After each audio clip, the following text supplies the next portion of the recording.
নামচির যাওয়ার পথ। এই রাস্তা দিয়ে আমি যাচ্ছি। আমার এই যে ওই দিক দিয়ে এলাম, আর দেখো পেছনে ফ্রন্ট ক্যামেরাতে পেছনে ভালো দেখা যায় না, যাই হোক।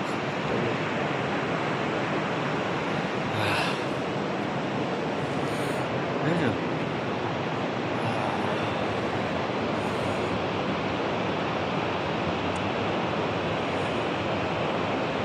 চলো, দেরি করা যাবে না, অনেক দূর হাঁটতে হবে, প্রায় 8 ঘন্টা। 9টার থেকে শুরু করেছি, 8 ঘন্টা হবে। ঠিক আছে, আবার একটু পরে দেখা হচ্ছে। মাত্র তো শুরু, দেখা যাক নামচে পৌঁছতে পারি কি না। ওকে।